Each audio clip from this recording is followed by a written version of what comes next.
La caída de Perón se da eh, en circunstancias que son muy violentas porque, en primer lugar, está el bombardeo a Plaza de Mayo. Tengo que agregar acá que un protagonista importante de mi familia que todavía no nombré era mi tío, el hermano de mi papá, Ujú. porque él pertenecía al aparato peronista, en el sindicalismo de trabajadores de edificios de renta, de esto y del otro, Claro, familia y directa. era muy activo. Y cuando vino la Libertadora, escondió en algunos departamentos que no estaban ocupados a funcionarios importantes del peronismo para evitar que fueran Claro. arrestados. Yo no diría que era un joven, todavía era adolescente, pero por las circunstancias que me tocaron vivir estaba bastante politizado. Ujú. Las discusiones políticas que yo tuve con los maestros de quinto y sexto grado fueron memorables. Y la directora de la escuela estuvo a punto de echarme porque yo era peronista. Imagínate tenerlo de alumno de Altamira. Complicada.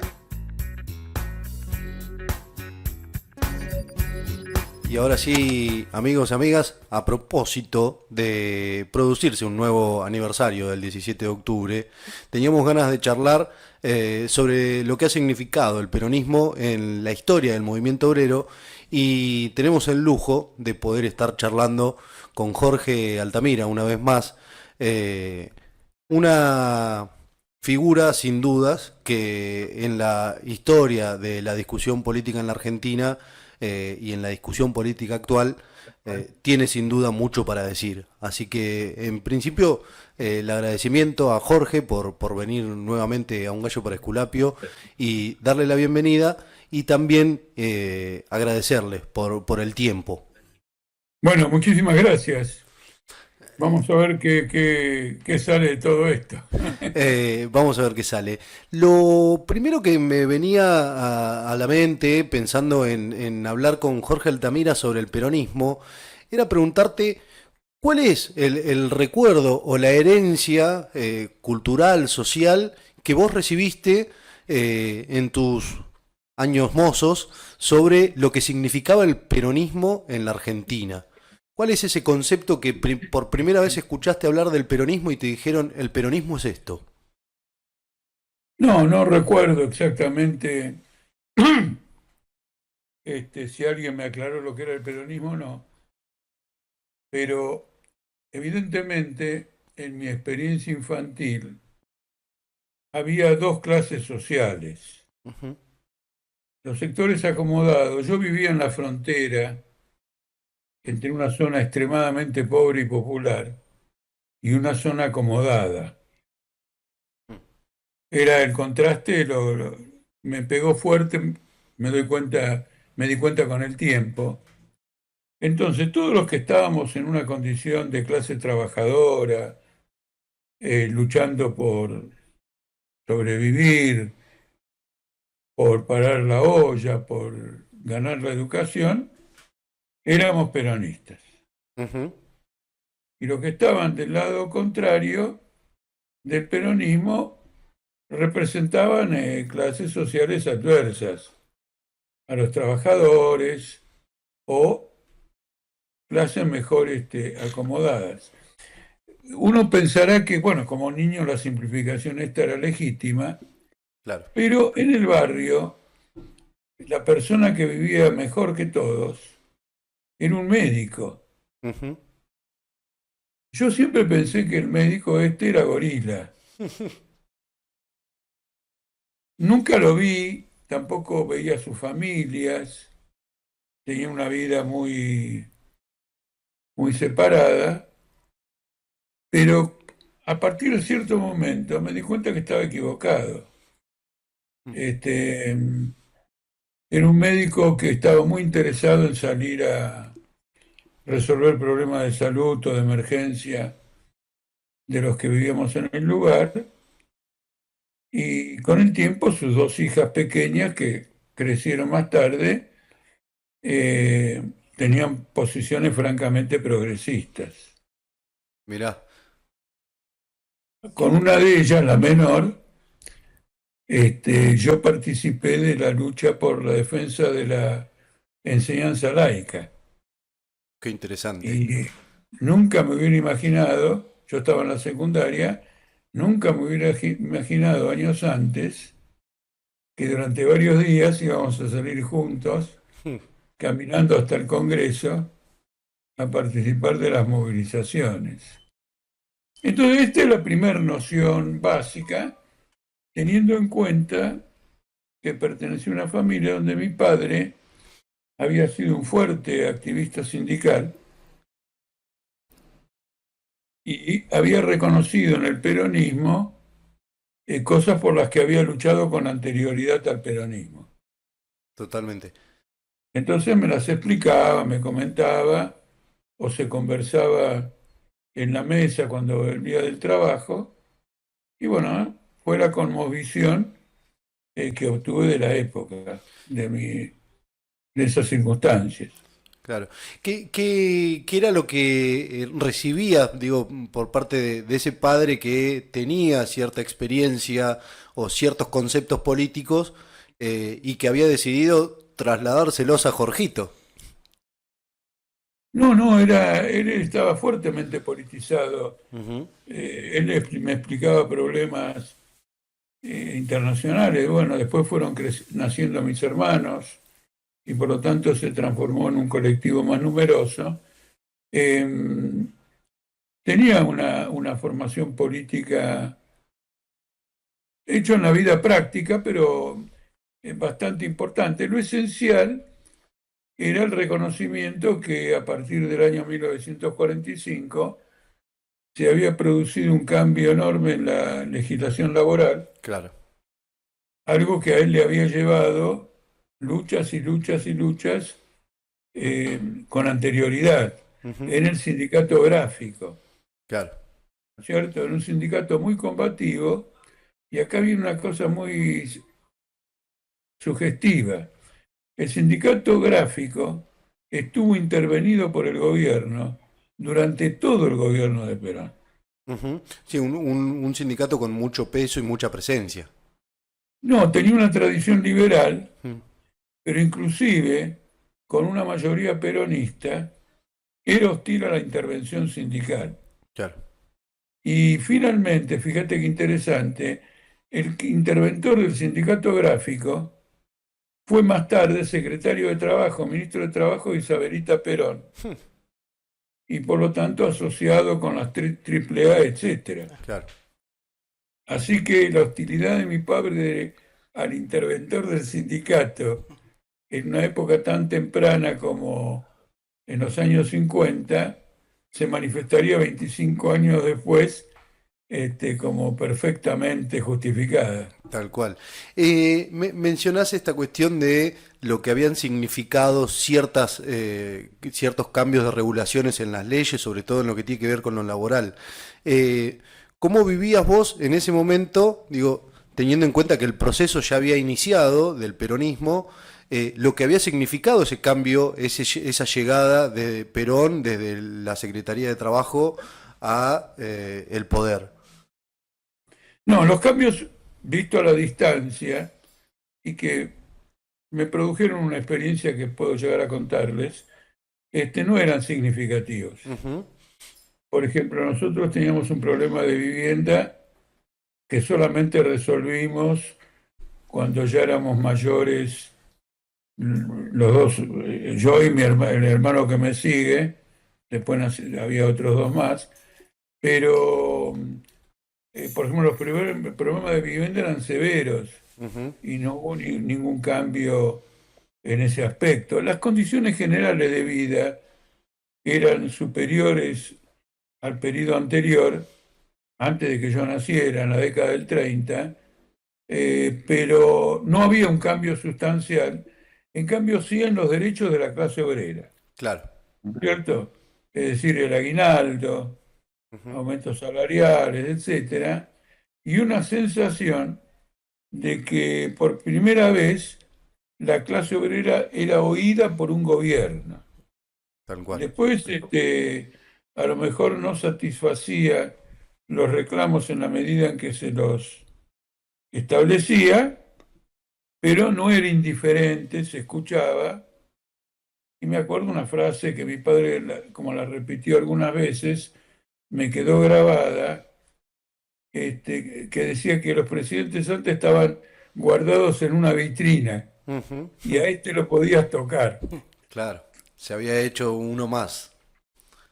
Sí, había cambiado en la consideración popular el régimen político, Ujú. ¿no es Jorge, cierto? Lo que los sociólogos llaman la integración de la clase obrera a la comunidad nacional.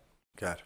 ¿cómo estás, Jorge? Te hago una consulta. Vos recién hablabas de tu papá como un activista sindical con tradición en la época previa al gobierno de Perón. Y cuando escuchamos hablar a los peronistas sobre los sindicatos, hablan de que los sindicatos son de Perón. ¿Cómo se da esa transición entre el movimiento obrero que pelea previo al gobierno de Perón y el movimiento obrero bajo el gobierno de Perón en su conciencia, digamos? ¿Cómo ves ese proceso? La idea, la frase esa, los sindicatos son de Perón, es de una camarilla nada más. Ajá. Ujú. Eh, Ningún obrero que yo haya conocido, quiero aclararles algo, mi padre fue activista porque yo esto ya lo viví con él, bajo el gobierno de Perón, Claro. ¿no es cierto? Yo participé en algunas cosas que él me llevó, pero ningún obrero se expresaba en términos de que su sindicato fuera de alguien que no fueran los propios obreros de su sindicato. Eso es una demagogia de una camarilla. Ujú. En Argentina se han elaborado mitos, flotan por ahí, y aunque parecen que fueran dominantes, perjudican a los que los inventaron porque no les permite ver la realidad y de golpe se sorprenden por acciones de los trabajadores que no esperaban de ninguna manera. Claro. Entonces, esto es muy importante porque a la hora de mirar las huelgas que hubo bajo el gobierno peronista, uno se da cuenta que nadie renunciaba a nada. Yo mismo, a los 9 años, supongo, participé de una asamblea del sindicato gráfico, a la cual mi padre me llevó y llevó también a mi mamá, porque todos sabían que iba a estar Evita. Ujú. Ah, Y entonces mi madre le dijo que quería ir, aunque no perteneciera al sindicato gráfico. Y bueno, esto yo lo he contado muchas oportunidades, es un microcosmo de la realidad de la época, porque tanto el ministro de Trabajo, que se llamaba Freire, ujú. el interventor Conditti como Eva Perón, no aceptaban los reclamos de los trabajadores. Y entonces se abrió una polémica Claro. muy fuerte. Y en determinado momento Evita dijo, bueno, esto se terminó y se retiró con el ministro y con el interventor. Ujú. Y se armó una podrida fenomenal. Mirá. No me acuerdo el tiempo, si fueron 5 minutos, 10, 15 minutos, reapareció Evita sola y dijo, las reivindicaciones están concedidas. Ah, Mirá. Entonces, ¿qué pasa? A ver si se entiende bien. Para un obrero que apoyaba el peronismo, Ujú. la historia era favorable, Totalmente. porque a través de una pelea el gobierno cambiaba de opinión. Ujú. Ahora, la división entre el obrero y el gobierno era clara. En Claro. los problemas fundamentales tenían opiniones diferentes, Ujú. ¿no es cierto? Y después hubo dos grandes huelgas, hubo varias, pero dos grandes huelgas, que fueron la ferroviaria, creo que en el año 51, ujú. y la metalúrgica en el año 54, esta última muy importante. Ahora, yendo a la pregunta sobre la transición política de los sindicatos, hay que comprender una cosa muy importante. El Partido Socialista y el Partido Comunista de la época, en particular el Partido Comunista, que era fortísimo Claro. en los sindicatos más explotados, como consecuencia de la alianza de la Unión Soviética y Estados Unidos en la guerra, ¿no es cierto?, se colocó en lo que en la época se llamó la Unión Democrática. Ujú. Y por lo tanto, chocó frente a un gobierno que, para salir de su propia crisis, comenzó una gran demagogia popular. Claro, las ¿No es cierto? concesiones.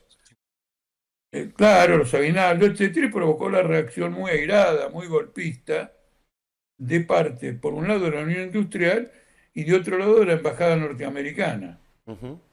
Porque, siguiendo la orientación de los conservadores, el gobierno militar continuaba en una posición de neutralidad. Claro. Y los norteamericanos querían que esa posición de neutralidad fuera abandonada. La neutralidad argentina era histórica, no la inventó Perón, la recogió del gobierno de Castillo, Castillo la recogió de los gobiernos conservadores de Irigoyen, y Irigoyen la recogió de Roca, Avellaneda, etcétera, etcétera, porque era una neutralidad para conservar frente al avance norteamericano la alianza con Inglaterra, que Claro. compraba el trigo y la carne que producía la oligarquía argentina. ¿No es cierto? Exacto. Entonces, en ese conflicto, el Partido Comunista y el Partido Socialista hacen causa común con la Embajada Norteamericana y con la Unión Industrial. Ujú. Es decir, entregan completamente los intereses de la clase obrera. Y Félix Luna, en su libro El 45, relata un episodio que define la época. Porque los obreros de los frigoríficos, que con los obreros de la construcción eran los dos grandes sindicatos argentinos, inician una huelga general por reclamos salariales que perjudica el abastecimiento de carne a Inglaterra durante la guerra. Ujú. ¿No es cierto? El sindicato de la carne estaba dirigido por el Partido Comunista, y no solo por el Partido Comunista, sino por un sindicalista que era miembro del Comité Central del Partido Comunista. Claro. ¿Está claro? Así que no hay Figura. duda sobre eso. Claro. Entonces, ¿qué ocurre? Perón quiere que levante la huelga por razones internas y el Partido Comunista por razones internacionales. Pero el único que tiene autoridad es el Partido Comunista, Claro. Ujú. no el gobierno, que no tiene ninguna influencia. Entonces, con la presencia de, que más tarde sería gobernador de la provincia de Buenos Aires, Domingo Mercante, Claro. se hace una asamblea general y el Partido Comunista juega todo por el levantamiento de la huelga sin que las reivindicaciones hubieran sido satisfechas. Se El prendió fuego. comentario de Mercante, que había ido armado a la asamblea por temor a que los comunistas terminaran matándolo, el comentario de Mercante, según Félix Luna en el libro El 45, es: aquí nació el peronismo. Claro. Con esta traición del sindicalismo del Partido Comunista a los trabajadores de los frigoríficos. Y ustedes piensen que en 1945, Mm. desde Berisso y Ensenada y los frigoríficos, va a venir el 17 de octubre. Claro. Sí. Entonces, como ustedes ven, el pasaje político de los sindicatos de un campo al otro es fruto de toda una crisis internacional Ujú. de la clase obrera bajo la influencia de la burocracia moscovita. Luego del año 30, que es cuando se funda lo que hoy se llama la CGT, Ujú. la burocracia lleva adelante una política de colaboración muy abierta. Eran los Daer y los Rodríguez y Martínez de esa época. Claro. De manera que Perón recibe a un sector de una burocracia sindical abiertamente colaboracionista. ¿No es Claro, cierto? ya Que ahora habría. simplemente tiene que cambiar de lealtad. Claro. El sindicalismo del Partido Comunista fue reprimido y por lo tanto desalojado de los sindicatos, y un papel activo en esa represión lo jugó Eva Perón. Ujú. Acá es muy interesante entender lo siguiente. Eva Perón era la más obrerista dentro del peronismo y era la más rabiosamente anticomunista. Claro. Y de Entonces, el hecho, peronismo es el, una síntesis ah, Es una síntesis de esa situación o de esas características, porque se vale de una demagogia social Ujú, para parar la tendencia de los trabajadores hacia el comunismo, hacia el socialismo, digamos, hacia lo que se llama el temor de Perón, la revolución. ujú. Y Perón está muy marcado por ese temor a la revolución, y eso es lo que hace que Perón tenga características contrarrevolucionarias en su represión del movimiento obrero, es indudable. Mm. Cuando vuelve en 1972 y llega al gobierno, a una velocidad fenomenal, va a autorizar a Osindi y a López Rega a desarrollar las AAA. Mm. Mencionás este rol de casi de organizadora, de alguna manera de garante, de encuadrar a un sector de trabajadores dentro del peronismo a la propia Evita. ¿Cuáles considerás que, digo, de lo que es el peronismo del 45 al 55, los momentos en los que ese rol se vuelve fundamental y cómo se expresa desde el punto de vista no solo de las medidas, digo que ya se venían adoptando algunas, sino que además cómo lo adopta la clase obrera que ya ahí empezaba así a considerarse directamente seguidora del peronismo? Sí, hay una cosa que hay que decir, hay dos cosas que quiero hacer acá que no hay que olvidar. Mm, La burocracia de los sindicatos, el 1 de mayo, cuando todos íbamos a la Plaza de Mayo convocado y hablaba Perón, la burocracia de los sindicatos no podía casi hablar en esos actos. claro. Es muy interesante. Cuando se anunciaba que el secretario general de la CGT va a hablar, la multitud empezaba a gritar Perón, Perón, Perón y no lo dejaba hablar. Entonces Claro. tenía que retirarse, no hablaba, o decía dos o tres cosas, y entonces pasaba a hablar Perón. Miren ustedes que la cosa fantástica, se usa el grito Perón, Perón, Perón, para sacar a un burócrata puesto por Perón. ¿Qué, qué? Porque esta burocracia sindical en el Congreso de la CGT de 1949 Ujú. adopta la resolución de que en la Argentina no va a haber ninguna huelga que no esté autorizada por el primero de los trabajadores argentinos, Juan Domingo Perón. Que era Perón. Entonces, la integración, sumisión, sometimiento de los sindicatos al Estado llega a su punto culminante en 1949, lo Claro. cual no significa que en la práctica después los trabajadores Tenían su juego. no acataran, llevaran adelante sus reivindicaciones en función de los problemas prácticos que había. Claro. Pero en la cultura política del país hay que dejar claro esta contradicción fundamental del peronismo, que cuando los peronistas actuales lo camuflan y lo esconden, lo que están diciendo es que están dispuestos a llegar a todas las medidas que tomó Perón contra los trabajadores, Mm. porque si no tendrían que declararlas abiertamente.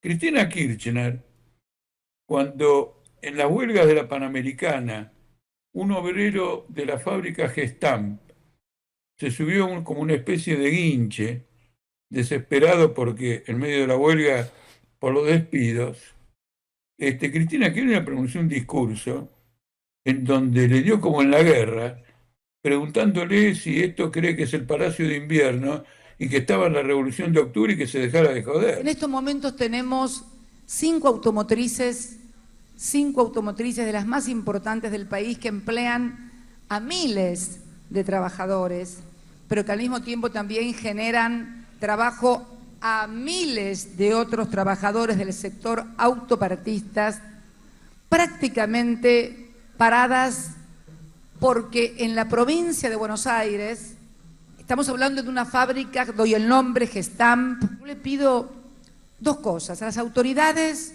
que se hagan cargo del problema y lo resuelvan, y a los trabajadores que cuiden, por favor, las fuentes de trabajo. Sé que también hay dirigentes sindicales, no tal vez de nuestro partido, debo reconocerlo, que apuestan al tanto peor, tanto mejor. porque siguen soñando con la toma del Palacio de Invierno, como digo yo. Tienen que pedirle a sus dirigentes que defiendan las fuentes de trabajo, y las fuentes de trabajo no se defienden tomando fábricas ni rompiendo fábricas. Las fuentes de trabajo se defienden en un mundo que ha hecho de la exclusión y no de la explotación el signo de la época. No le hagan el juego a los que quieren cerrar las fábricas y dejarlos sin trabajo. Cristina Kirchner es profundamente anticomunista. Y en esto es fiel a la trayectoria del peronismo. Es profundamente antiizquierdista. Sí, lo cual es entendible, Antiizquierdista. pero Ojo. Entonces uno dice, pero ¿cómo si esto? Claro, la demagogia social, a la demagogia social, mientras había recursos, no renunció. claro. No renunció de ninguna manera. Ahora, cuando se discutió el derecho al aborto, estuvo en contra. Sí. Jorge, te quería hacer una pregunta. Hoy nombrabas lo del 49 y se me vino a la mente esa constitución. ¿Vos qué opinás a propósito de eso y por qué pensás que nunca se volvió a hablar de esa reforma constitucional que quedó trunca, digamos? ¿No? Bueno, la dictadura militar de Aramburu y Rojas la derogó por decreto. Claro. Y luego convocó una asamblea constituyente que en cierto modo es fraudulenta, porque tenía proscripto el principal movimiento político del país. Ujú. Ahora, contra todo lo que dicen los peronistas, esa constitución es reaccionaria. Porque cualquiera que fuera comunista o que tuviera ideas comunistas no podía ser trabajador del Estado. Apa. Picante. Es una constitución que desde el punto de vista de los derechos políticos es brutalmente negativa. Entonces siempre va a aparecer Guillermo Moreno, hay el artículo 40 que declara que el subsuelo de la patria profunda es nacional, o es estatal. Eso es un verso. Sin haber cambiado nada en ese aspecto, bueno, se derogó la Constitución, pero sin haber cambiado nada en esa concepción, Frondizi entregó el petróleo. ¿Y por qué quiero decir que no cambió nada? Porque entregó en concesión a las petroleras la explotación del petróleo sin renunciar a la soberanía sobre su suelo, Claro. que se expresaba en el cobro de una regalía. Por ejemplo, en Estados Unidos no existe soberanía sobre su suelo. Si le encuentran petróleo a John Smith en su casa, debajo de la superficie, el dueño de eso es John Smith. Claro. Se Y hace el que millonario. quiera explotar eso tiene que llegar a un acuerdo con John Smith. Ahora acá en la Argentina eso se provincializó y tenés que llegar a un acuerdo con las provincias. Pero antes las regalías eran el 50% de los ingresos del que explotaba el petróleo. Ahora son del 3%. Claro. Con lo cual, dejar el subsuelo al otro porque no estás cobrando nada.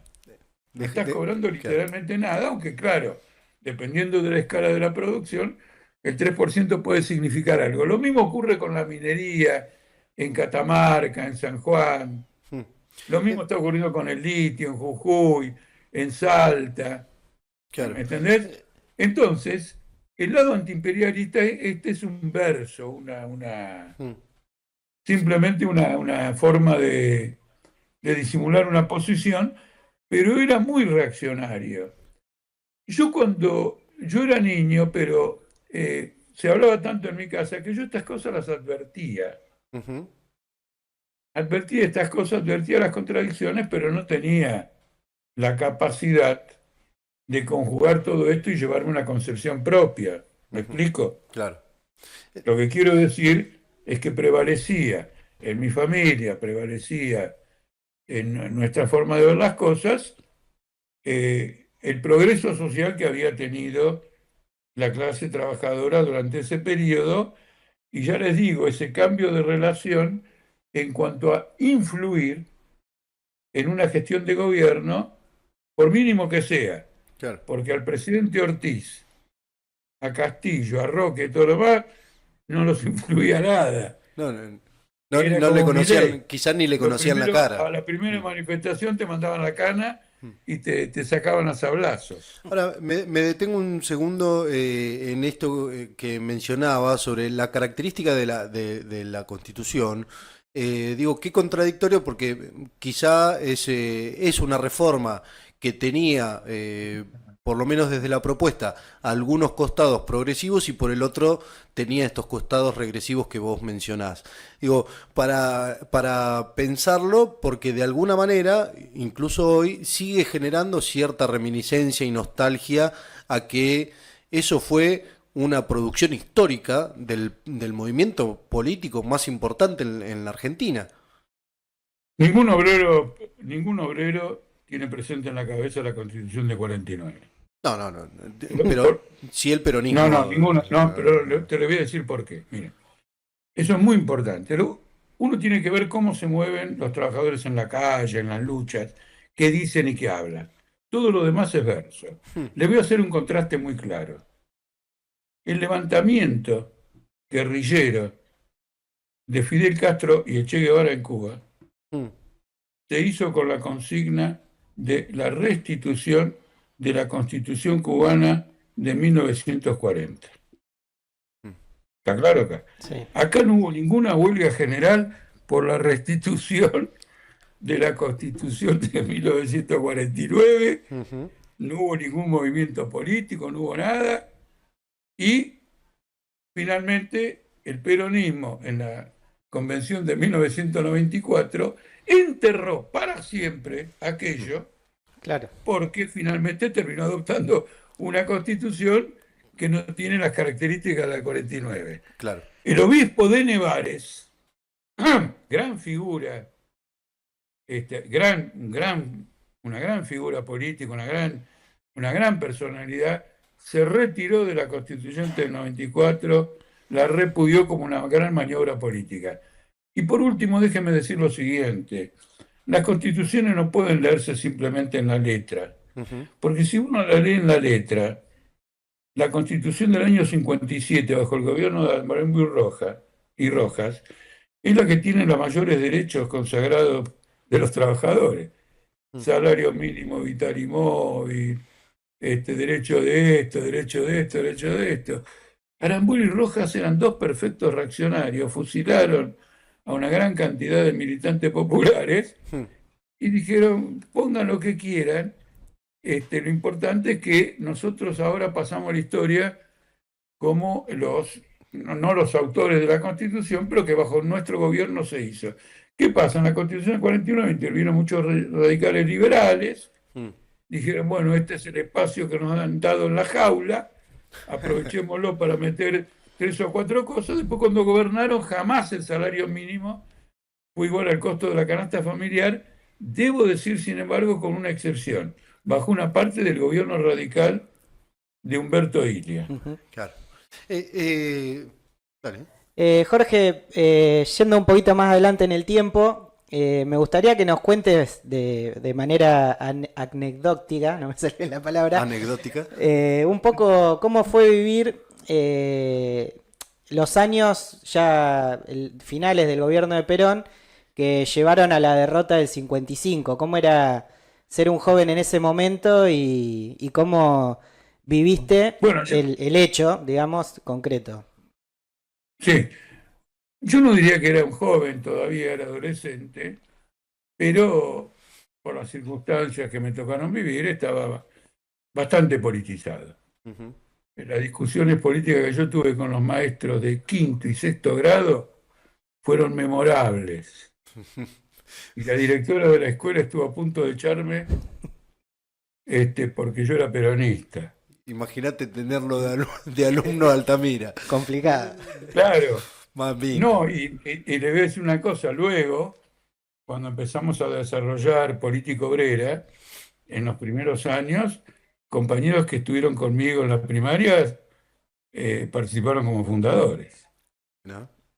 Con lo cual, digamos, hice adhesiones. Habías armado ahí. Yo en el momento no me di cuenta, simplemente eran mis compañeros y todo lo demás, seguíamos un rumbo, pero en la perspectiva visto desde muchos años después, me di cuenta que era un acontecimiento que no le ocurrieron, no le había ocurrido a muchos otros niños, Totalmente. digamos, en la escuela primaria, ¿no es cierto?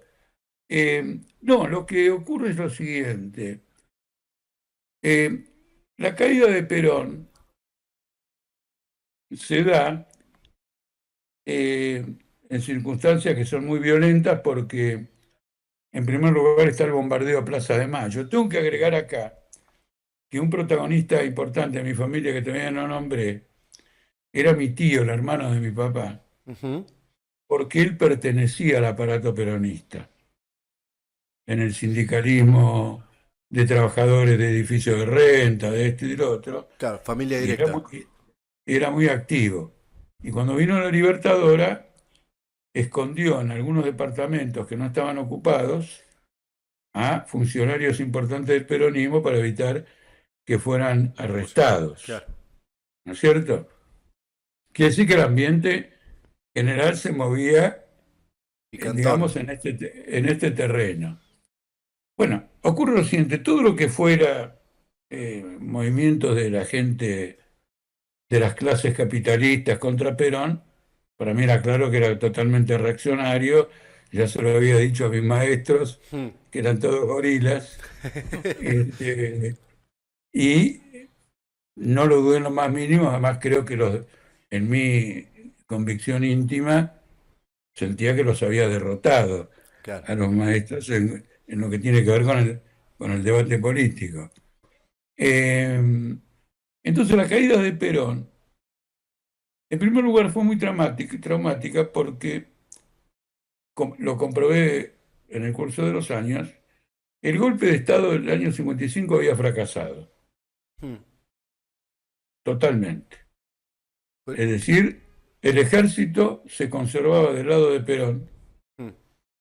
y no le iba a costar nada reducir a Lonardi en su levantamiento en la provincia de Córdoba. Y eso tiene que ver con la comprensión que él tiene de que el levantamiento, por la importancia que había tenido, comprometía definitivamente su gestión de gobierno, Ujú. y si él quería defender esa gestión de gobierno, iba a tener que apelar a recursos o represivos y limitados que iban a fracasar, o profundos que no estaba dispuesto a adoptar, Claro. como armar a los trabajadores, ¿no es cierto? Y crear una milicia y cosas por el estilo. Hubo un sector, ¿no? Es muy interesante una cosa. Cuando uno dice todo esto, dice, bueno, mira, acá tenés a un trotskista que contrafácticamente Mm. dice, mira, Perón podía haber sido defendido por milicias obreras. Y aparece como un relato imaginativo, Ujú. ¿no es cierto? Pero el 9 de abril de 1952 fue derrocada la oligarquía en Bolivia por un levantamiento minero y el ejército fue disuelto y reemplazado por las milicias obreras de la Central Obrera Boliviana, fundada al mismo tiempo ¿Qué? que las milicias. Por lo tanto, el tema de las milicias, Para la el época no estaba objetivo, lejos, claro. el objetivo en 1952, en 1954 todavía esa revolución estaba vigorosa, y además porque, en cierto modo, el fundador, no exactamente, pero llamémoslo de esa manera, había sido un militar, Mm. el general Villarroel, que en un golpe de Estado en 1946 fue colgado en la Tranquilo. Plaza Murillo por un golpe de Estado, y de ahí nace una gran novela que se llama El presidente colgado, de Alcides Arguedas, una gran novela de un periodo histórico literario muy importante en Perú y en Bolivia, muy Mm. importante. Bueno, entonces no era ninguna fantasía. Entonces Perón decide que se había agotado su experiencia de gobierno y se va. Entonces, en primer lugar, como una persona de 13 años, me golpeó anímicamente. Claro, se estaba Pero yendo el líder. inmediatamente, a la luz de los acontecimientos que ocurrían en el mundo y que se hablaban en mi casa, me daba cuenta que, y esto influyó mucho en mí, que una organización política dirigida por generales y por gente ajena a la clase obrera iba a terminar siempre como terminó el peronismo. Ahora, Y por lo tanto que los obreros tenían que tener su propio partido. Ajá. Ustedes se dan cuenta que el 19 de septiembre de 1945 mm, me cayó del cielo la semillita de que hay que fundar un partido obrero. claro. Venís con unos años. Ahora, mencionás esta cuestión. ¿Existía, vos decías es algo contrafáctico, pero en la coyuntura, ¿existía la posibilidad de que el peronismo se radicalizara previo a lo que es la llegada del golpe? Es decir, que adoptara métodos quizá más violentos, como decías vos, como por ejemplo recurrir a armar a las organizaciones obreras o demás. Bueno, es un problema de política, Ujú. es un problema de explicar y de señalar los peligros. Además, el golpe, a ver, empecemos por lo siguiente. El golpe del 55 de septiembre está precedido por el golpe del 16 de junio, Claro. ¿no es Mm, cierto? Ese golpe del 16 de junio mató gente en la Plaza de Mayo. Mi tío estaba en la tremendo, Plaza de Mayo, tremendo, sí. ¿no es Aparte es un cierto? ataque a la población civil. Por lo tanto, que un pueblo entienda que frente a elementos de la derecha militar dispuestos a ametrallar al pueblo, Mm. el pueblo se tuviera que defender, ¿no es cierto? Sí, no era Cualquier tan... argentino para la época lo entendía como seguramente lo entiende un filipino, un francés o cualquiera, quiero Ujú. decir, es absolutamente elemental. Insisto de nuevo con la experiencia de la Revolución Boliviana, que no hay que olvidarla, porque la Revolución Boliviana jugó un papel en la conciencia popular de menor alcance, pero muy profunda, como la que jugaría después la Revolución Cubana, Claro, que marcó una época en los marcan países una época. latinoamericanos. Entonces, el contexto hay que mirarlo. Ahora, era un periodo en que Estados Unidos se había afirmado ya fuertemente, después de la guerra, dominaba ampliamente Europa, había contenido a la Unión Soviética, Mm. ¿no es cierto? Y peleaba por recomponer integralmente su patrio trasero. Y Perón, a pesar de que al final de su mandato pegó un viraje y le dio a una empresa petrolera norteamericana concesiones petroleras, la California Oil Company, Claro. no fue suficiente. Y además también por otro detalle, porque en el año 52 el presidente de Estados Unidos envía a su hermano Mm. a la Argentina y es recibido por Perón. Bueno, yo por ejemplo me acuerdo de un detalle que me pareció totalmente mal, pero el detalle del que me acuerdo es que mi abuelo me decía, el tipo se llamaba Milton Eisenhower, Ujú. era el hermano. Mi abuelo me decía, uy, el hermano está pensando dos veces en venir a Argentina ahora que vos estás en contra. Mirá. Me tomaba, me tomaba el pelo, pero vos te das cuenta que eso es una oposición Claro. a lo que sería... Bueno, todo eso no fue suficiente para que Perón pudiera revistar como un aliado de Mm. Estados Unidos, al cual se añadió el conflicto con la Iglesia, que quería montar un partido político propio en Argentina. Claro. De hecho, Y ahí saca la educación. este fue un factor muy importante. A ver, resumo. Nunca pensé que con la base popular que tenía el peronismo, alguien pudiera derrocar a Perón. Mm. Y luego, al reflexionar, intuí, advertí, pensé que finalmente él defendía los intereses de la clase capitalista y el temor a cualquier revolución que viniera desde abajo. Mm. Y entonces entendí que el peronismo no era una salida a los problemas nacionales y mucho menos a los internacionales. Mm. Ahora, digo, vos mencionás esta cuestión. Perón mismo siempre lo planteó como nosotros no venimos a ser ni capitalistas ni comunistas, somos la tercera posición. ¿Por qué queda de alguna manera cierta exigencia o demanda histórica, incluso por parte de la izquierda, de algunas expectativas? De decir, bueno, al peronismo se le exige, al resto se le impone, al peronismo se le exige, pareciera que está dando lugar a la posibilidad de que el peronismo puede dar más.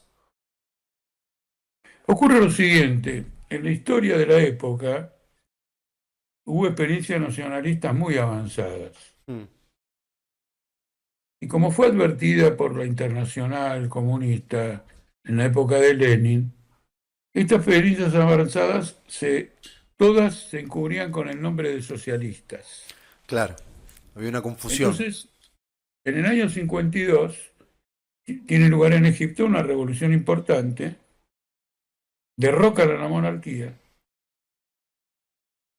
y terminan nacionalizando el canal de Suez bajo la dirección de un militar que se llama Nasser, Mm, Gamal Abdel no sé. Nasser, que es todo un movimiento en los países semicoloniales, Mm, derrocamiento de estructuras antiguas, que despiertan indudablemente muchas expectativas y que finalmente van a confluir en lo que se llama el tercer mundo.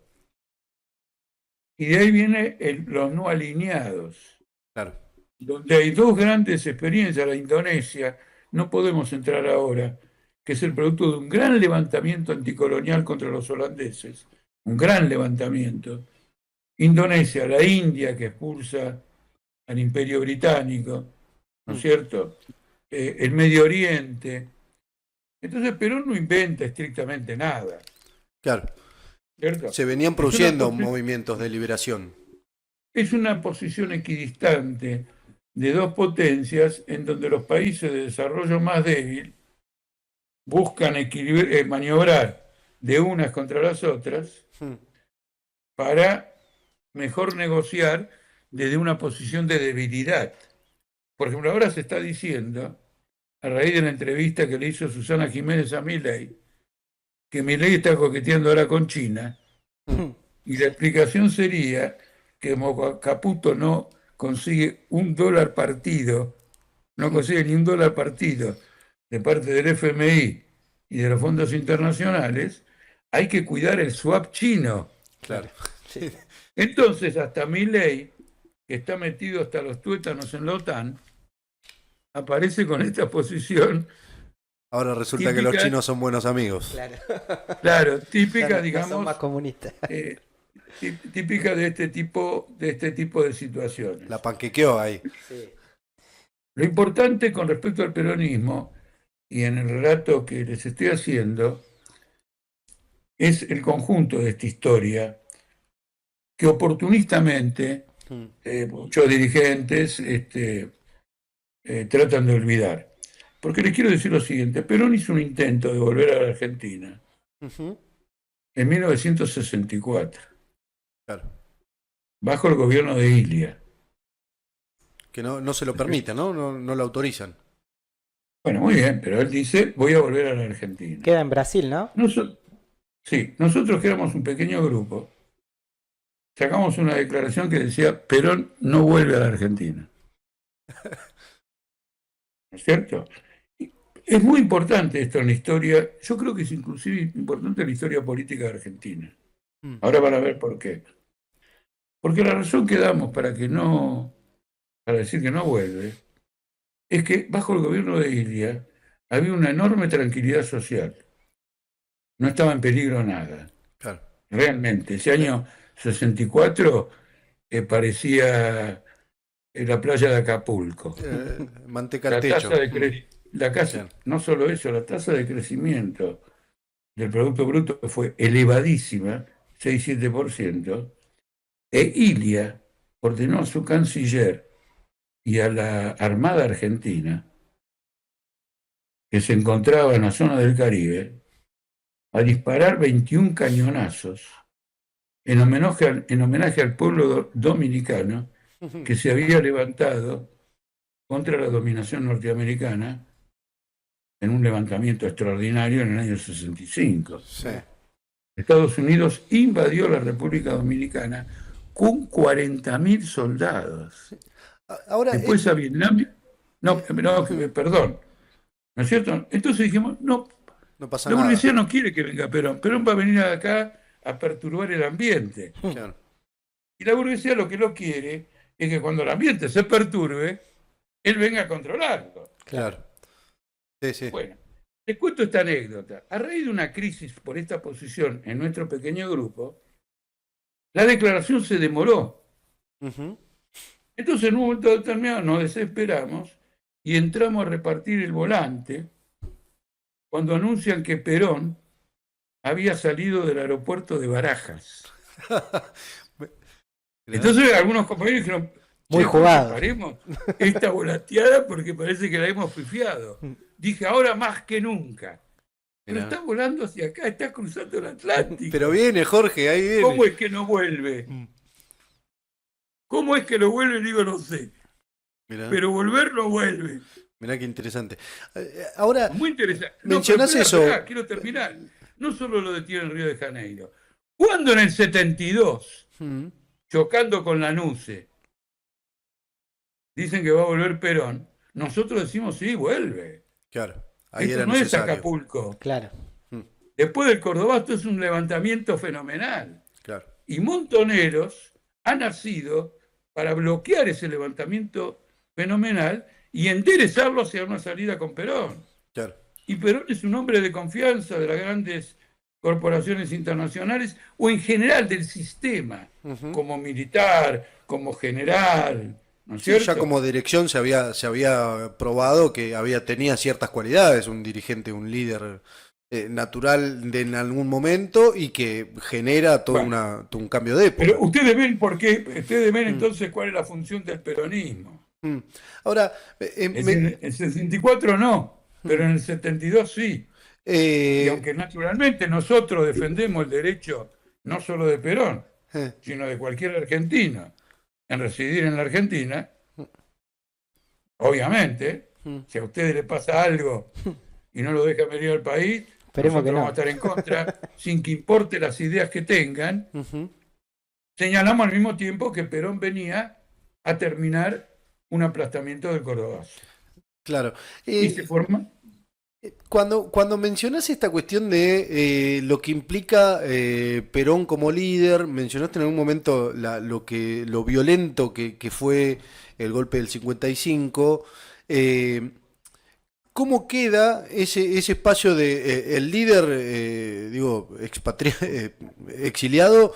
Es sin duda una imagen y una figura, sobre todo para la importancia que tenía en el movimiento obrero de la época y en las masas de la época, algo muy simbólico, porque habían descabezado a la dirección del movimiento más importante de su época. Claro. Pero hay una novedad. Hmm. Hay una novedad importante. Así como hace un rato les mencioné que nunca hubo una movilización pidiendo la Constitución de 1940, cuando estalló el Cordobazo, ninguna movilización pedía el retorno de Perón. Claro. Pero, y en los años posteriores al 55 Pero tampoco. no, es significativo. Es significativo. En un momento de gran creatividad obrera, donde creen que la clase obrera cree que es capaz de todo, va a ocupar Córdoba, va a encerrar a la policía de Córdoba en el edificio de la jefatura, va a dominar la ciudad. A ningún obrero se le ocurre pedir que vuelva Perón. Y lanzan la consigna famosa de la época: luchemos por un gobierno obrero y popular. Claro. Ahí estaba la posibilidad de una salida no peronista. Y es a partir de ahí que se concibe el tema del retorno de Perón, que Balbín entiende que hay que armar un acuerdo con el peronismo y que los montoneros salen a presentarse como revolucionarios por el retorno de Perón. Claro. Es decir, las maniobras políticas se ponen rápidamente en movimiento desde arriba para abajo para bloquear el cordobazo. Y la izquierda, con el mito de que el peronismo es un sentimiento, como ser hincha de Boca, o en mi caso hincha de Huracán, que es un sentimiento, no se atrevían a hacer la crítica del peronismo y de Perón. Claro. No No, iban al debate. no. Se comieron el verso del sentimiento. Cuando nunca había un obrero peronista, rechazarte cuando vos querés dialogar en buenos términos con él sobre cualquier problema político. Y eso, desde niño, en el barrio, con mis vecinos peronistas, con los que yo tuve, por ejemplo, mi barrio, cuando Perón en 1958 ordenó votar por Frondizi, mi barrio votó entero en blanco. Ajá. Fuerte. Desautorizó a Perón. Claro. Éramos todos peronistas, pero no queríamos votar a Frondizi. Si Frondizi había hecho el golpe de Estado Había del hecho el golpe. 55 y el 58 hacía 3 años que había ocurrido aquello.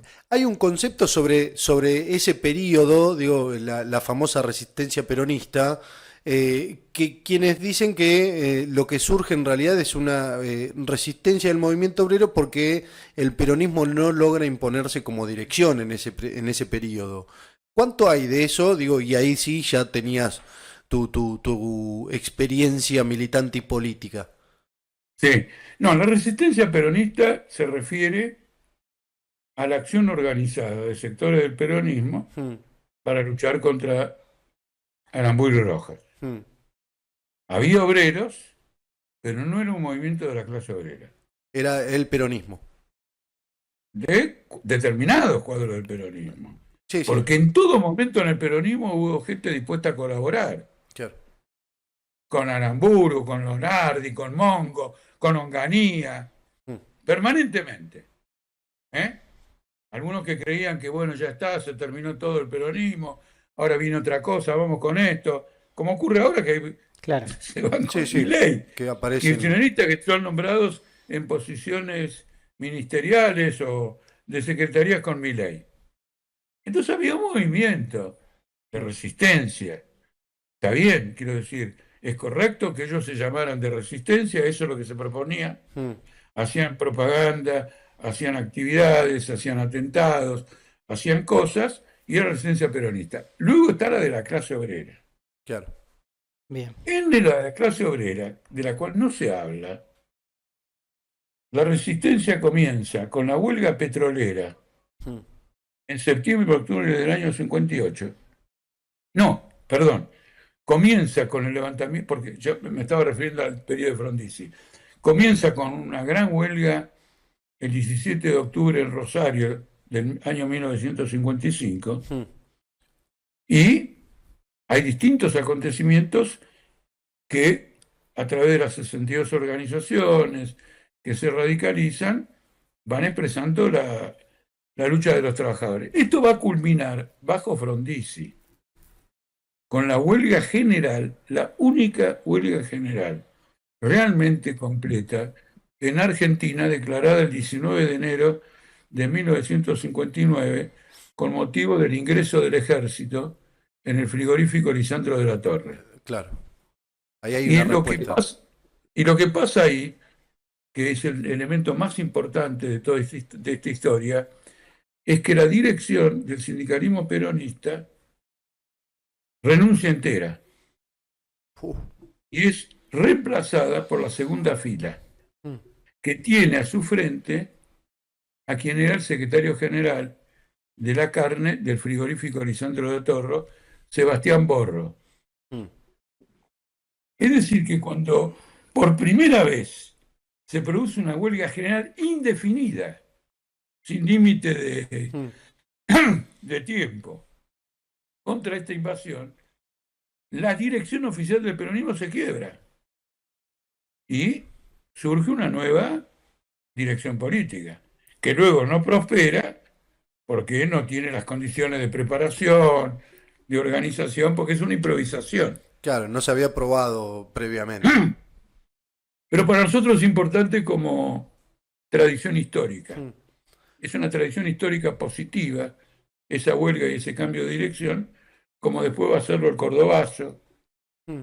y Traxitram, las nuevas direcciones, porque son los mojones que prueban que la formación de una dirección revolucionaria no está en los libros de textos marxistas, sino en la historia de la República Argentina. Sí. Lo que no está en la historia de la República Argentina difícilmente se desenvuelva.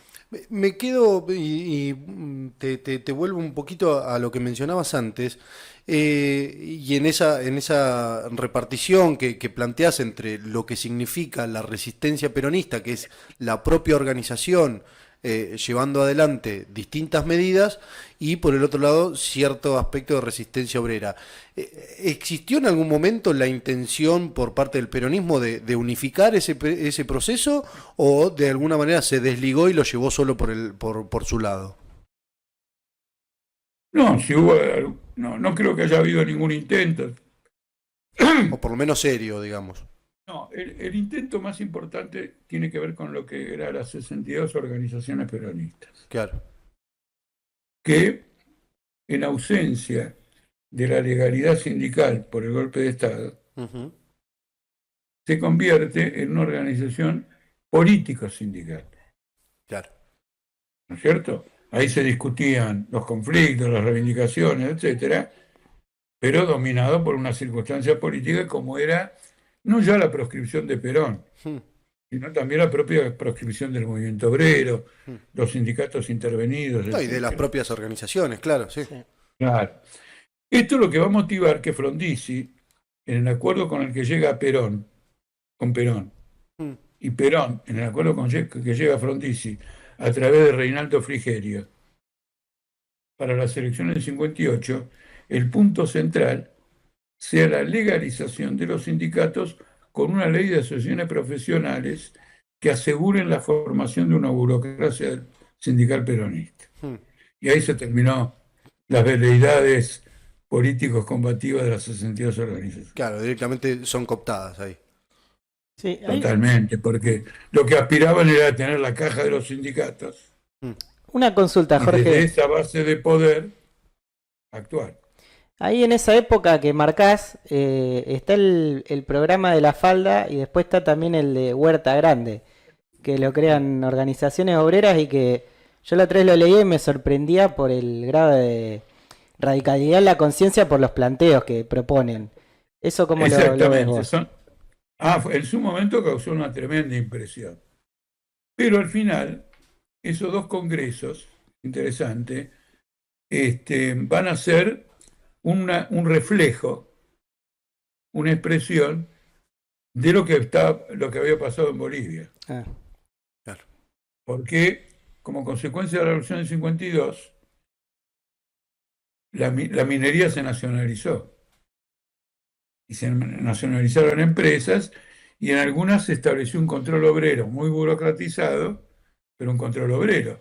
Y hasta el año 57, cuando hay un golpe militar en Bolivia que lleva como presidente a René Barrientos, un golpe, no se habían reconstituido las Fuerzas Armadas y disuelto o refluido las milicias obreras. En esos planteamientos tuvo alguna importancia una organización que existía en la época, luego prácticamente desapareció, que se llamaba Partido Obrero Trotskista, y a lo mejor ustedes conocen el nombre de quien era el dirigente, que era José Posadas. Exacto. sí. Pobre Entonces fue conocido como posadismo, el posadismo. Ujú. que Pobre- tenía militantes muy enérgicos, muy firmes, y que al igual que en Bolivia, cometían el error imperdonable de creer que un programa revolucionario podía ser adoptado por la burocracia sindical. Ajá. Claro. Había una confianza ahí. Sí, pues, entonces, ¿qué ocurre? Framini, un dirigente sindical peronista, firma esos acuerdos, Mm. porque lucen bárbaros Sonaba para su lindo. agitación, pero no tiene nada que ver. Como Juan Lechín, un largo secretario general de la Central Obrera Boliviana, hizo lo mismo y estuvo como 20 años como secretario Como secretario general general. de la Central Obrera del país. Es decir, tiene que haber una coherencia entre el programa y el carácter de la organización que tiene ese programa. Ahora, en esto que mencionás del programa, digo, históricamente digo, partiendo de esto que significó la aparición de la Libertadora, el peronismo ha sentado las bases para cierto pensamiento dentro de la clase obrera, de los sectores populares. ¿Por qué, y ahí ya más en clave de análisis, por qué crees que eso ha perdurado, digo, y por qué crees que incluso hoy dentro del peronismo hay sectores que lo siguen reivindicando, pero que en la práctica están absolutamente escindidos? Ocurre lo siguiente, como movimiento nacional, como movimiento pluriclasista, el peronismo, como otros movimientos, no me refiero, carece de principios. Se adapta a las circunstancias del conjunto de la nación. El primero que formuló estas ideas no fue Perón, sino Irigoyen. Cuando Irigoyen dirigía el radicalismo y llegó a la presidencia, los radicales decían que ellos no eran un partido. Nosotros somos la nación argentina misma. Fuerte. La pretensión. Claro, es decir, todas las clases sociales están representadas en nuestro partido y ningún otro partido tiene esa capacidad. Son minorías ajenas, extrañas al ser nacional. Esa vocación totalitaria de los movimientos nacionalistas, lo cual no quiere decir que sean una dictadura, pero totalitaria en el sentido diferente, de que agarran todo el gallinero y no sueltan ninguna gallina. Es la primera fase del despertar político de las masas. Porque les va a sorprender lo que voy a decir. Así ocurrió en Europa. Sí. Esto es una repetición sui generis de los procesos europeos. Hay algo de espejo ahí, ¿verdad? Sí. Napoleón Bonaparte, ¿no es cierto? Era considerado por el campesinado francés que eran 24.500.000 personas sobre 25 millones de toda la población. Era considerado la Francia misma. Perdura todavía. Claro. Cristina Kirchner, la primera vez que viajó a Francia, bajó del avión y lo primero que dijo fue: yo soy bonapartista. Claro.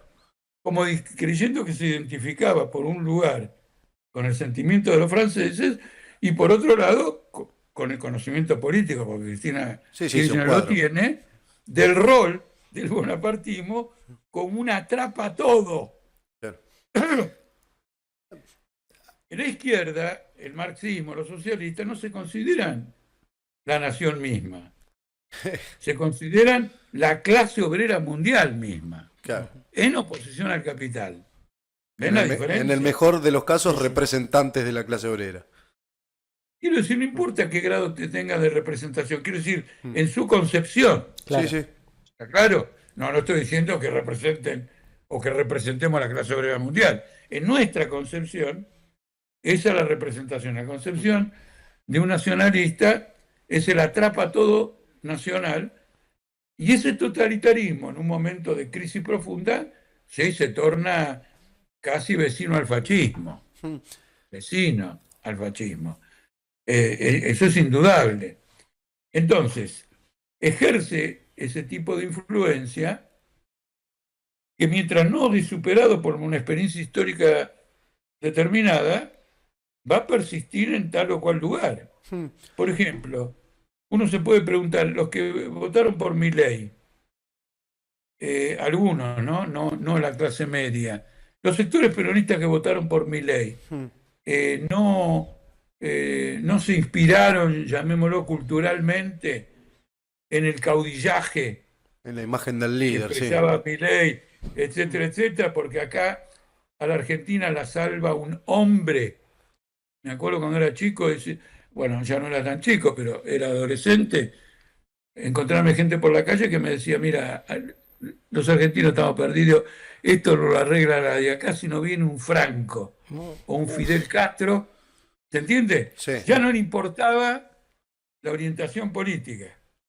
Lo importante era que fuera un hombre Que fuerte. tuviese el poder, Claro, una personalidad. ¿No es la cierto? centralidad. Bueno, esa transferencia al individuo Mm. es una práctica de los movimientos nacionalistas, de esas Sí. características. Entonces tiene esa impronta. La izquierda tiene que cambiar todo eso, pero no lo va a cambiar por la vía de la propaganda, la explicación y la cultura. Lo va a hacer cuando se apoye en una acción histórica realmente independiente de los trabajadores, como ocurrió en el Cordobazo. Claro. Ahora, mencionás esta cuestión del líder y un poco también para ya ir cerrando, pero digo, ¿qué es lo que entiendo que tu posición y tu lectura del peronismo en términos históricos es crítica? ¿Qué es lo que hay para reivindicarle? Porque sin dudas es una figura emblemática que le ha dado a la clase obrera un perfil que de hecho hoy una parte de los trabajadores se configura a partir de esa imagen de peronismo. ¿Qué es aquello que vos decís, bueno, esto sin duda es un rasgo interesantísimo porque es lo que le ha dado fuerza a la existencia de Perón y del movimiento mismo? No, quiero decirte lo siguiente, eso que le dé influencia, el peronismo ha perdido 4 millones de votos, Hmm. así que digamos, ahora está en la lona. En este momento sí, sí.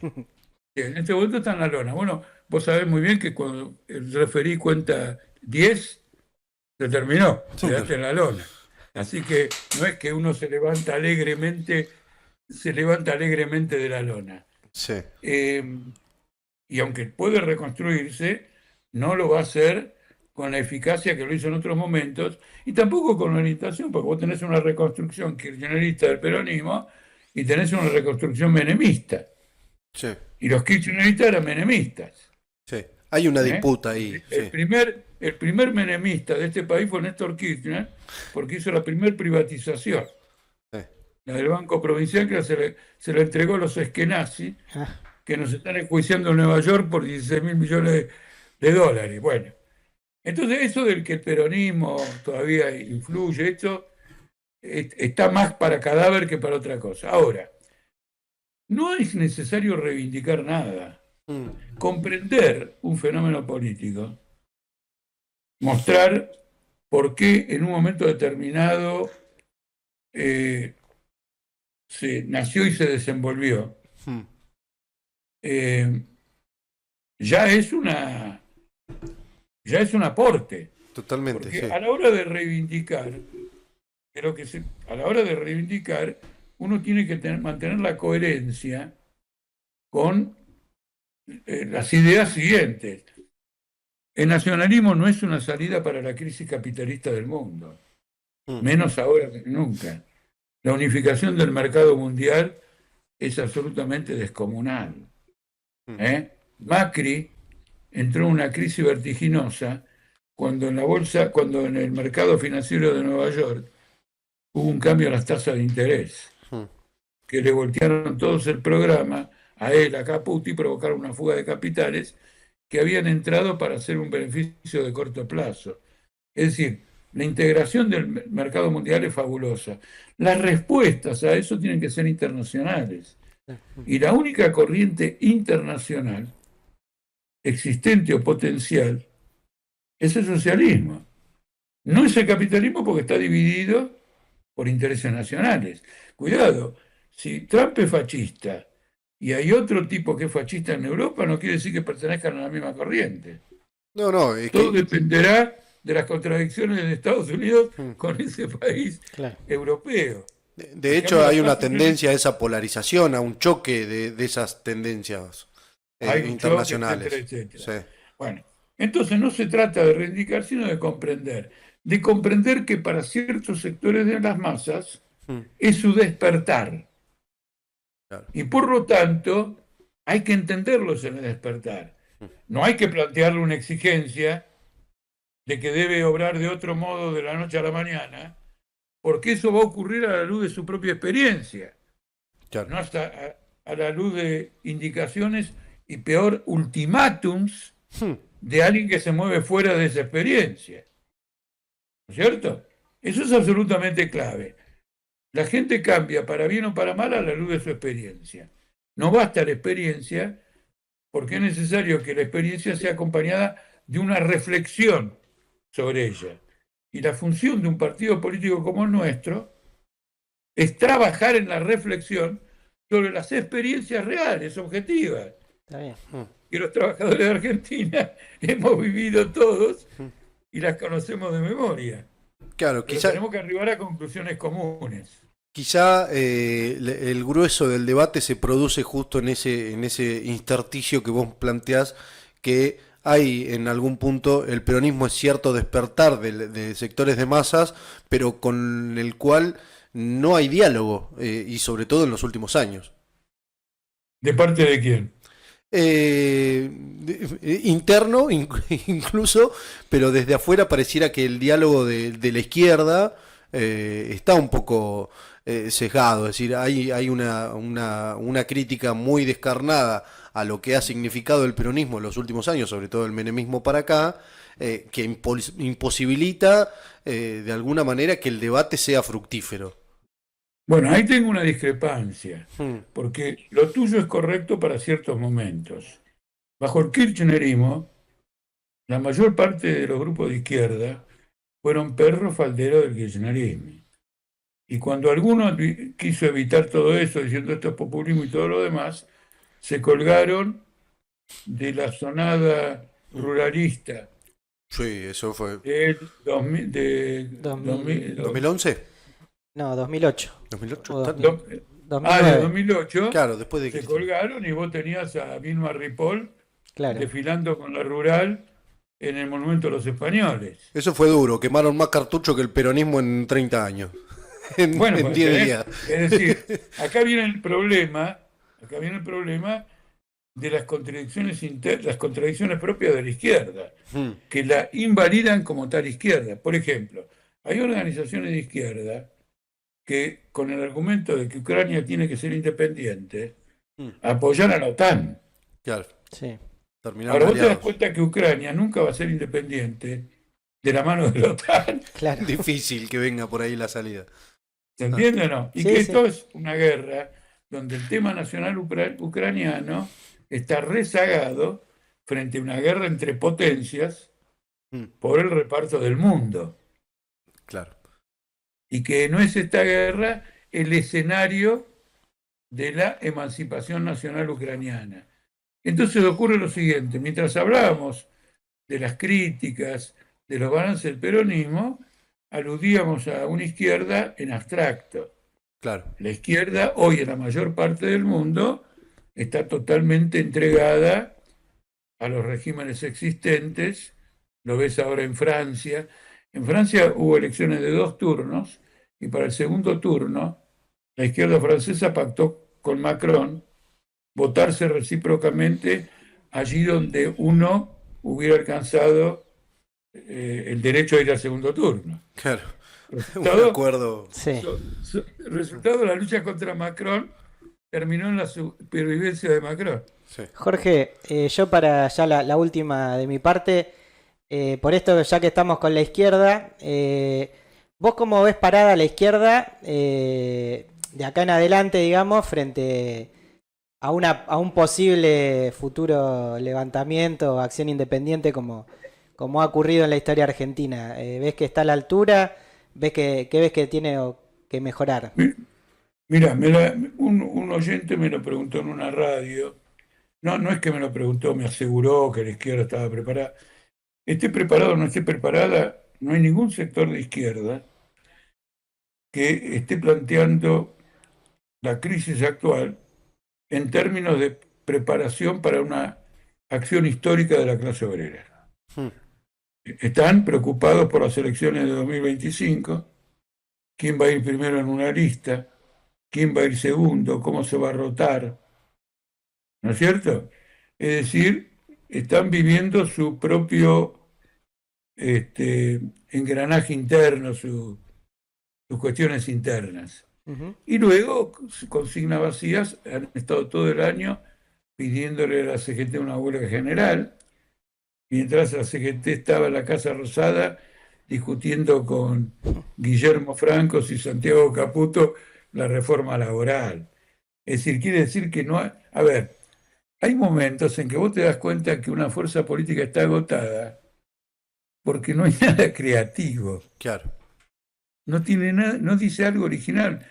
Fidel Castro una vez se mofó del Partido Comunista Cubano y de los comunistas en general, diciendo que tenían ¿viste esos muebles que tienen, ¿cómo se llama? Cajones. Sí. Sí. Y entonces decía que el Partido Comunista tenía un mueble con todos esos cajones y en cada cajón tenía un muestrario de declaración para tal circunstancia y tal otra. Iba sacando el modelo. Ah, hay una revolución en el segundo cajón a la derecha.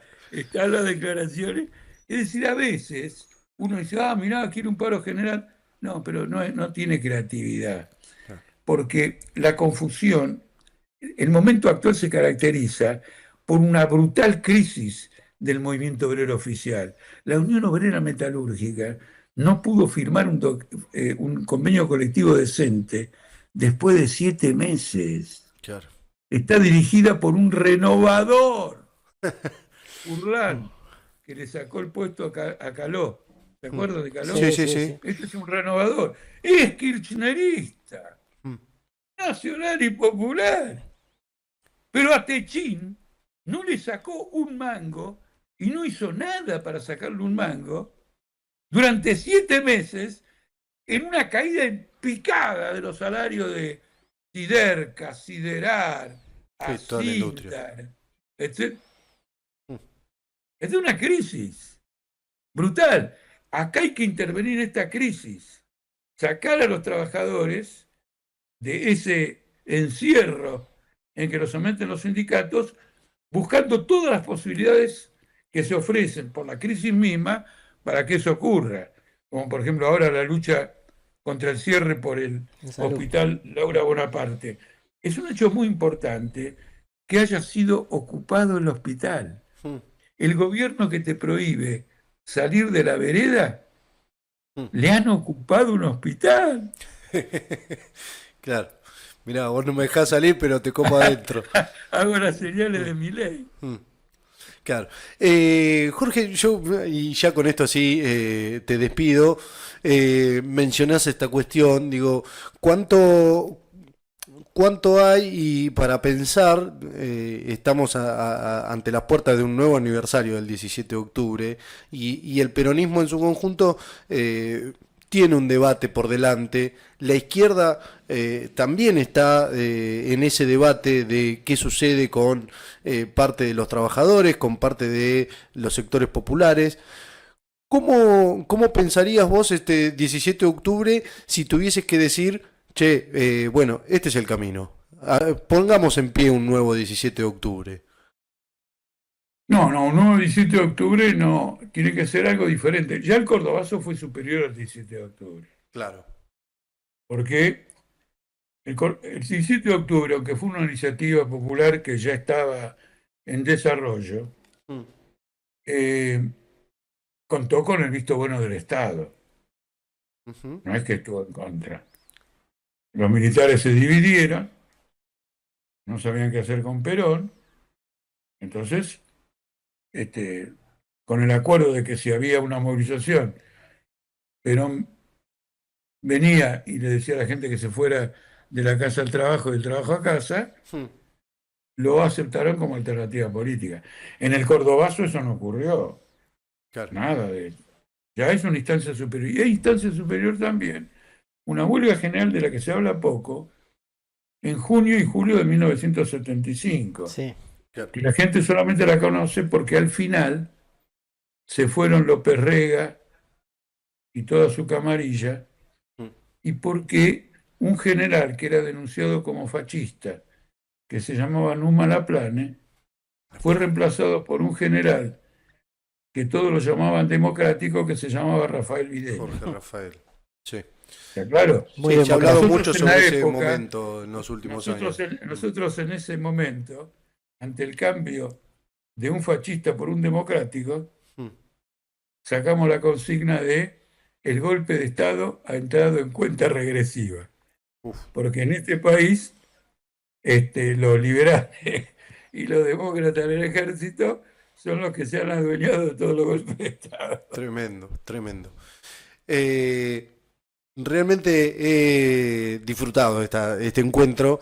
Eh, Me queda nada más que agradecerte, Jorge, por tu tiempo, por tu claridad, por el hecho de incluso en estos años tan complejos poner al servicio el pensamiento. Digo, después está quien esté dispuesto a tomar el guante y seguir con el debate, pero es sumamente admirable la voluntad de seguir todavía en esta discusión sobre lo que implica, no solo, digo, sobre todo también sin esquivar el charco de lo que implica hablar del peronismo, hablar de los límites de la izquierda, y también pensando en las posibilidades que esas conclusiones históricas ofrecen para hoy. Así que el agradecimiento, el saludo desde acá, desde Un Gallo para Esculapio, y agradecerte, sinceramente.